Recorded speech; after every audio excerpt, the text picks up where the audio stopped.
모발이식이란 게 꽤 대중화되긴 했지만 수술 받으면 막 인형머리처럼 티나지 않을까? 이런 걱정 때문에 설득 결정을 못 하시는 분들이 굉장히 많으시더라고요. 그런 헤어라인은 저는 굉장히 싫어합니다. 그렇기 때문에 티나지 않는 모발이식이 굉장히 중요하고, 저희 병원은 자연스러운 헤어라인을 슬로건으로 내세울 만큼 지난 10년 동안 대략 5,000건 이상의 모발이식 수술을 진행하면서 정말 다양한 케이스들을 접했고 최대한 자연스러운 헤어라인을 만들어 드렸습니다. 이미 수술 받으신 분들의 솔직한 이야기나 1년 경과 사진과 영상들을 직접 보시면 판단에 더 도움이 되실 겁니다. 안녕하세요, 탈모 의사 홍 원장입니다. 오늘 영상을 클릭하신 분들 아마도 탈모로 고민 중이실 텐데요. 사실 탈모라는 게 막상 나한테 닥쳐보면 외모뿐 아니라 본인 자신감에도 큰 영향을 주잖아요. 매일 아침 거울을 볼 때마다 이마가 점점 팽해지는 것 같고, 스타일링 안 나오고, 모자 이런 걸로 가리려고 그러고, 근데 그래도 막 한계가 느껴지고 막 이런 좌절감, 저 역시 많은 분들과 상담하면서 수없이 지켜봤습니다. 그래서 오늘은 탈모 때문에 스트레스 받아서 모발이식 방법을 고민하는 분들, 단순히 M자 아니면 헤어라인을 조금 보완하고 싶은 분들, 이런 분들께 도움이 되는 이야기를 해보려고 합니다. 모발이식이란 게 꽤 대중화되긴 했지만 막연하게 생각하시면은 너무 비싸지 않나? 또 정말 자연스러울까? 수술 받으면 막 인형머리처럼 티나지 않을까? 이런 걱정 때문에 설득 결정을 못 하시는 분들이 굉장히 많으시더라고요. 그리고 인터넷에 떠도는 이런 후기들 보면은 포토샵으로 조작한 건지 아닌지 이런 것도 알 수가 없고, 또 의사마다 이야기하는 방식도 절개냐 비절개냐 식목이냐 슬릿이냐 뭐 이런 헷갈리는 말들, 이런 것들 많이 들으셨을 거예요. 이런 부분에 대해서 제가 솔직하게 오늘 얘기를 드릴게요. 모발이식 수술을 해온 10년간의 경험, 그리고 약 5,000건 이상의 실제 케이스에서 쌓인 이런 노하우를 바탕으로 어떻게 하면 원래 있던 내 머리처럼 자연스럽게 헤어라인을 만들 수 있을까 라는 주제로 자연스러운 헤어라인을 위한 필수 요소 5가지 오늘 알려드리도록 하겠습니다. 오늘 영상을 보시고 나면 모발이식 수술을 받을 때 과연 내가 어떤 부분을 신경 써야 하는지, 내 헤어라인이 자연스럽게 나오고 성공적인 수술이 될 수 있는지, 이런 부분을 볼 수 있는 안목이 생기실 겁니다. 자, 바로 시작하겠습니다. 첫 번째 필수 요소는 바로 디자인입니다. 디자인이라는 게 단순하게 쓱쓱 그리는 거라 생각하실 수도 있지만, 저는 모발이식에서 디자인이야말로 전체적인 청사진을 그리는 가장 중요한 첫 단계라고 봅니다. 자, 왜냐하면 이 디자인이 1mm만 달라져도 사람 인상이 완전히 달라지거든요. 남성과 여성의 경우 같은 이마 높이라 하더라도 두상 모양이나 원하는 스타일이 완전히 달라서 환자분이 원하는 이미지와 실제 얼굴형에 맞춰서 최대한 자연스럽게 접근하려다 보니 디자인 잡는 데만 꽤 많은 시간을 씁니다. 특히나 제가 디자인을 할 때 가장 신경 쓰이는 부분 중 하나가 헤어라인 중간중간에 있는 어떤 불규칙한 이런 포인트들이에요. 이런 포인트들 없이 그냥 무의미 건조하게 일자로 모발이식을 하거나 동그랗게 라인을 잡아버리면 굉장히 인형머리 같은 어색한 헤어라인이 될 수 있거든요. 그런 헤어라인은 저는 굉장히 싫어합니다. 그렇기 때문에 티나지 않는 모발이식이 굉장히 중요하고 인형머리 같지 않은 것이 중요해요. 그렇기 때문에 라인 자체를 너무 인위적인 동그란 라인을 만든다는 거는 저는 생각하지 않고, 전체 틀을 약간 오각형 느낌, 그리고 중간중간에 어떤 불규칙성, 이런 것들을 만드는 것이 중요한 포인트라고 생각합니다. 특히나 제가 또 중요하게 생각하는 디자인 포인트는 M자 라인에서 측면으로 연결되는 관자 부위 피크, 이 부위와 연결되는 부분이에요. 이 부위의 각도를 어떤 식으로 잡느냐가 디자인 포인트의 핵심이 되겠고, 여성분 같은 경우에 특히나 이 라인 자체를 그냥 둥그렇게 내려간다면 반원의 동그란 바비인형 모양이 될 수가 있어요. 그래서 저는 디자인을 잡을 때 전체 윤곽이 이루는 각도, 이런 것들을 굉장히 중요하게 생각하고, 전체 윤곽 중에서 특히나 측면 라인과 이루는 각도가 어떻게 내려가서 어떻게 연결되는지, 이것을 가장 중요하게 생각합니다. 그래서 수술하기 전에 환자분과 상의를 하면서 처음에 전체적인 윤곽을 잡고, 또 제 방에 거울이 있거든요. 그래서 거울을 보면서 요청사항, 이런 것들에 대해서 충분하게 소통을 하고, 그리고 그 사람의 개성을 살린 어떤 완벽한 이마 라인을 잡아가거든요. 그러다 보니까 준비 시간이 좀 길어질 수 있어요. 또 상담 시간 자체도 디자인 오래 잡다 보면 좀 길어질 수가 있거든요. 처음 디자인을 어떻게 잡는지에 따라서 수술의 방향성과 결과가 결정되기 때문에 제가 후배들 가르칠 때도 이런 부분을 굉장히 중요하다고 된다고 일러주고 있습니다. 두 번째 필수 요소는 밀도입니다. 밀도 이야기를 하면 많은 분들이 가능한 한 무조건 빽빽하게 심어주세요. 혹은 너무 두꺼운 거 빽빽하게 심으면 싫으니까 저는 듬성듬성 심어주세요 라고 하는 분도 가끔 있어요. 그런 마음은 저도 충분히 이해돼요. 조금이라도 더 풍성하거나 자연스럽게 보이고 싶으니까요. 근데 제가 늘 강조드리는 건 무조건 모발을 촘촘하게 많이 심는다, 이래서 결과가 좋아지는 건 절대 아니에요. 오히려 너무 높은 밀도로 너무 빽빽하게 이식하면 두피에 부담이 커지면서 염증이 생길 수도 있고, 그로 인해서 생착률이 극도로 떨어질 수도 있거든요. 그러면 결국에는 오히려 듬성듬성해 보일 수도 있죠. 즉 욕심을 부리다가 오히려 화를 초래할 수 있다, 이런 얘기입니다. 그렇기 때문에 적절한 밀도는 굉장히 중요해요. 마치 정원에 꽃이나 나무를 심는 거랑 비슷하다고 말씀드리곤 하거든요. 정원사가 꽃을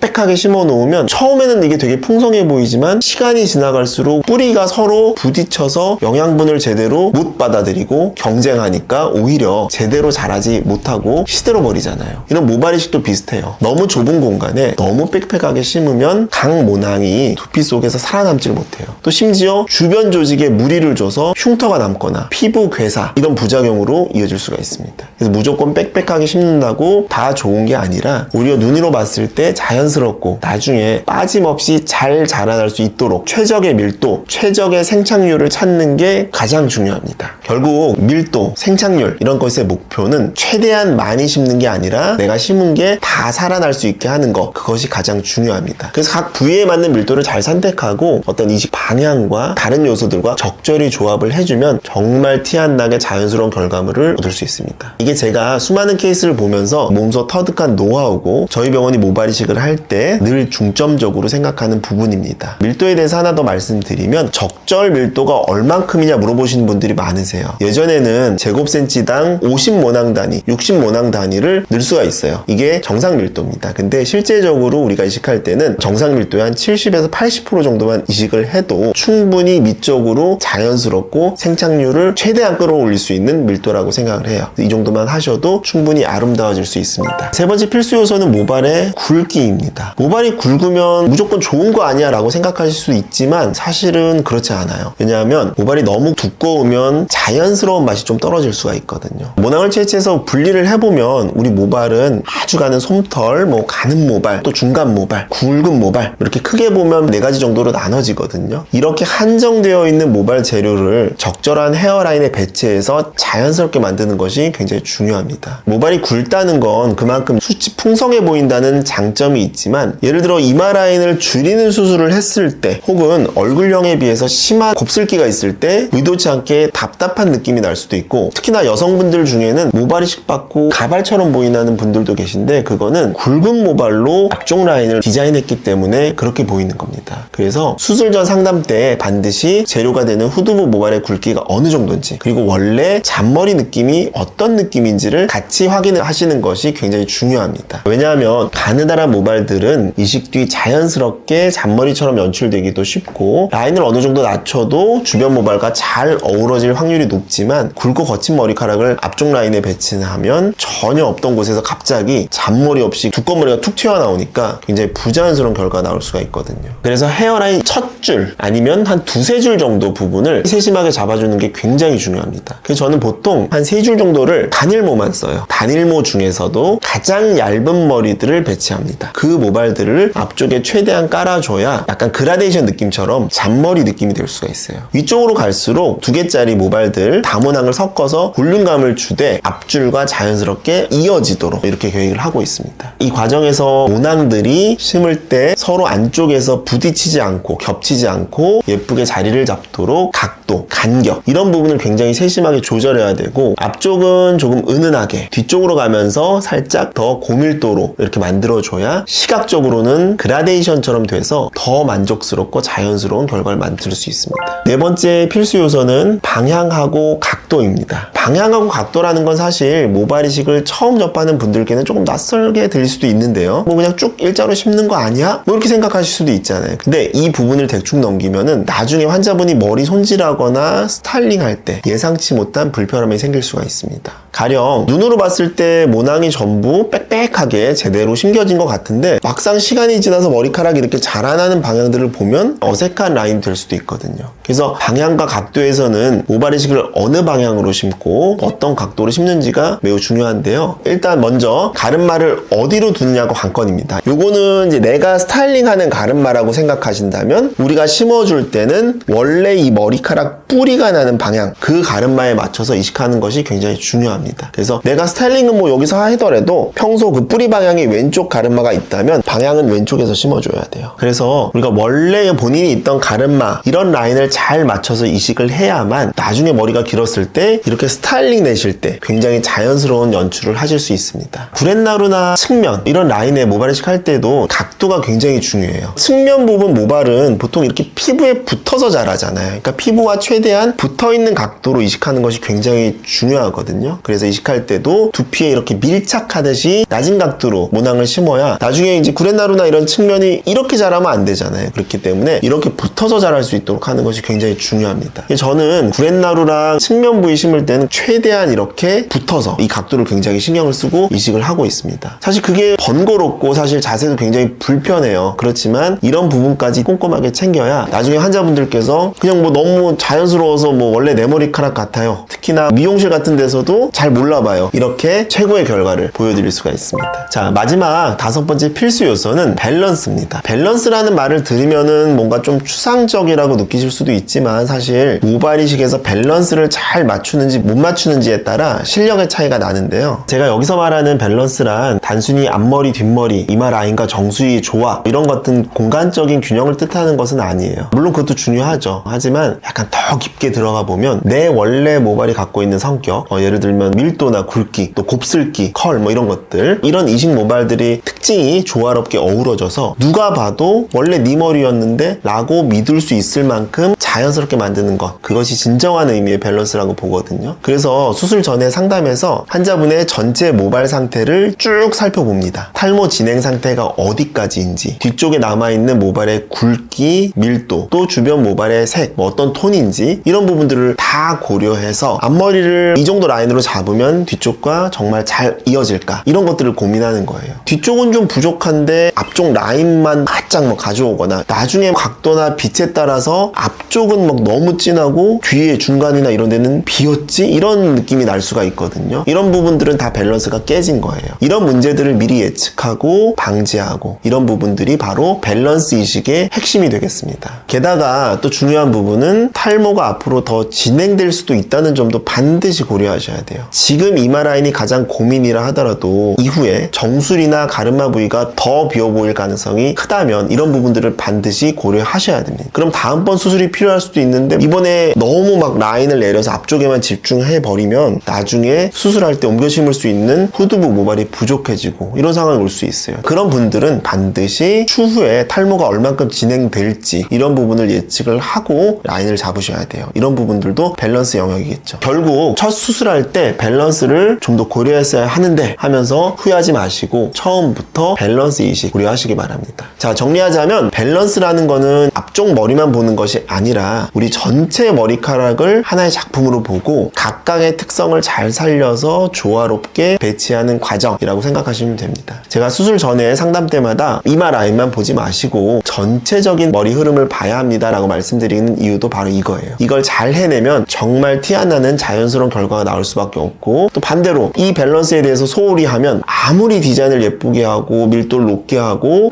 또 정확히 맞춰도 지금 당장은 좋아 보일 수 있지만 몇 년만 지나도 어색해지는 이런 어색함이 남을 수 있는 거죠. 자, 오늘은 자연스러운 헤어라인을 위한 모발 이식 필수 요소 5가지에 대해서 말씀드렸는데요. 지금까지 말씀드린 것 5가지 요소만 잘 지켜도 흔히들 걱정하는 인형머리나 너무 부자연스러운 라인, 이런 것들은 피할 수 있습니다. 저희 병원은 자연스러운 헤어라인을 슬로건으로 내세울 만큼 지난 10년 동안 대략 5,000건 이상의 모발 이식 수술을 진행하면서 정말 다양한 케이스들을 접했고, 또 환자분마다 조금씩 다른 니즈, 또 두피 상태에 맞춰 최대한 자연스러운 헤어라인을 만들어 드렸습니다. 그리고 저는 절대로 후기를 조작하거나 리뷰를 인위적으로 꾸미지 않기 때문에 이미 수술 받으신 분들의 솔직한 이야기나 1년 경과 사진과 영상들을 직접 보시면 판단에 더 도움이 되실 겁니다. 저희 병원 수술 결과에 대한 영상들은 저희 병원 유튜브 채널을 참고하시면 많은 결과를 볼 수 있으니까 여기에서 확인해 주시고요. 조금 더 궁금하신 점이나 직접 상담이 필요하시면 언제든지 언제든지 저한테 편하게 문의해 주시기 바랍니다. 모발 이식이 가능한지, 어떤 디자인이 어울리는지는 제가 직접 보고 솔직하게 말씀드리겠습니다. 그럼 지금까지 탈모의사 홍원장이었습니다. 감사합니다. 안녕.